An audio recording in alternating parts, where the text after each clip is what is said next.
New York সিটির Democratic primary নির্বাচনে 5টি বড়োতে নিরবিচ্ছিন্নভাবে ভোট গ্রহণ চলছে। প্রচণ্ড গরমের মধ্যে ব্রঙ্কসের নির্বাচনের সবশেষ আপডেট জানাতে সেখানে আছেন আমাদের আরেক সহকর্মী শান্ত বিশ্বাস।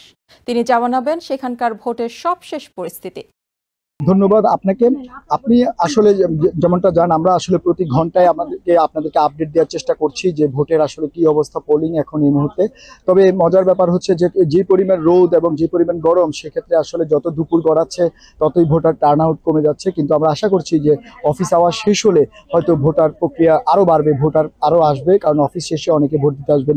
তবে সবচেয়ে বড় যে জিনিসটা, আমরা আসলে ভোটারদের কথা বলছি, ভোটের প্রক্রিয়া নিয়ে কথা বলছি, কিন্তু আসলে এই ভোট প্রক্রিয়া নিয়ে পিছনে যারা কাজ করছেন, বড় একটা অংশ আসলে স্বেচ্ছাসেবক হিসেবে কাজ করে যাচ্ছেন। তারা অক্লান্ত পরিশ্রম করছেন ভোটারদেরকে ভোট কেন্দ্রে আনার জন্য, আপনার ভোটারদেরকে তার রাইটস প্রয়োগ করার জন্য, এবং সেই রাইটসটা প্রয়োগ করলে সিটির যে উন্নয়ন হবে, সিটির যে অবকাঠামো থেকে শুরু করে বিভিন্ন সুবিধা পাবে যাতে নগরবাসী পায় এবং সঠিক প্রার্থীকে নগরবাসী নির্বাচন করতে পারে, সেজন্য আসলে অক্লান্ত পরিশ্রম করে যাচ্ছেন স্বেচ্ছাসেবকরা। আমরা আসলে এরকম একটা স্বেচ্ছাসেবকের প্যান্ডেলে এসেছি যেখানে অনেকজন আছেন, তারা আমাদের বেশিরভাগই বাংলাদেশি এবং তারা এখানে সহায়তা করছেন ভোটারদেরকে বিভিন্ন জায়গায় যাওয়ার জন্য। আমরা একটু তাদের সঙ্গে কথা বলে দেখি।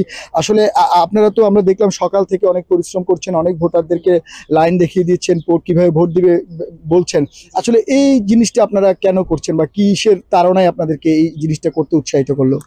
মূলত দেখেন, আমরা যারা অভিবাসী মানুষ, এই দেশের আমরা শ্রমজীবী মানুষ, আমরা এই দেশে আসি, সারাদিন খেটে খাই, কিন্তু আমাদের সবার ভোট থাকে না। কিন্তু যাদের আবার ভোট আছে তারাও ওই জিনিসটার মূল্যটা বোঝে না।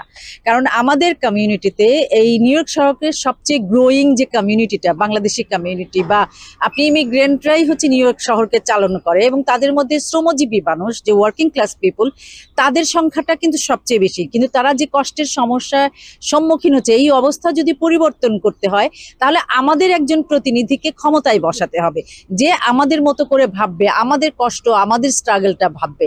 এবং এখন একটা ক্রাইসিস মোমেন্ট। দেখেন যে আমাদের যে বড় ব্যবসায়ীরা বা কর্পোরেটদের হাতে যেভাবে ক্ষমতাটা চলে গেছে, আমাদের দ্রব্যমূল্যের ঊর্ধ্বগতি, আমাদের যে চাকরির অবস্থা খারাপ, আমাদের শিক্ষার অবস্থা, সবকিছুতেই, আবাসনের অবস্থা তো নাই বললাম যে কি অবস্থা। এই সমাজটাকে বদল করতে আমাদের এমন একজন প্রতিনিধি, বিশেষ করে নিউ ইয়র্ক সিটিতে যিনি মেয়র হবেন, তিনি এই পুরো মানুষের পালসটা শুধু বুঝবেন না, সেই প্রক্রিয়ার মধ্য থেকে এসে তিনি সেই জায়গাটাকে চেঞ্জ করবেন। ধন্যবাদ আপনাকে। আপনি অনেক সুন্দর করে বলেছেন যে আমাদের এমন একজনকে দরকার যিনি আসলে প্রক্রিয়ার মধ্য থেকে এসে এই কমিউনিটির জন্য কাজ করবেন। আমরা আরো কয়েকজনকে দেখছি। আপনি তো অনেক বয়স্ক একজন মানুষ, তারপরও আপনি এই স্বেচ্ছাসেবীর কাজটা করে যাচ্ছেন। একটু কষ্ট করে যদি দাঁড়াতেন তাহলে বলুন, আসলে আপনি কি কারণে আসলে এই কাজটা করছেন? আসলে আমি চাই যে আমাদের নিউ ইয়র্ক সিটিতে একজন মুসলিম মেয়র আসুক এবং সে জনগণের যে লো ইনকাম পিপল তাদের পাশে দাঁড়াক এবং তারা শান্তিতে থাকুক। এবং এই যে বাড়ি ভাড়া, এটা যদি একটু ফিক্সড থাকে, বাজার ব্যবস্থা যেটা একটা করার কথা, তারপর ফ্রি বাস ফেয়ার, এই জন্য আমরা চাচ্ছি যে উনি যদি হতো তাহলে মানুষের জন্য খুব ভালো উপকার হতো। ধন্যবাদ। আসলে আপনি যেমনটা বলছিলেন, আসলে এই সবগুলো প্রতিজ্ঞা করেছেন জোরান মামদানি, অনেকবার এই কথাগুলো উনি বলছেন ওনার নির্বাচনী প্রতিশ্রুতিতে। আপনি যেমনটা শুনলেন, আসলে ওনারা স্বেচ্ছাসেবী শুধুমাত্র এই সিটিকে নিরাপদ রাখার জন্য, এই সিটির উন্নয়নে কাজ করার জন্য, সঠিক প্রার্থীকে বেছে নেওয়ার জন্য, যাতে ভোটাররা বেছে নিতে পারেন, সেজন্য ওনারা স্বেচ্ছাসেবী হিসেবে কাজ করে যাচ্ছেন এবং এই সিটির উন্নয়নে অবদান রাখার চেষ্টা করছেন। এ ছিল এখনকার মতো সর্বশেষ।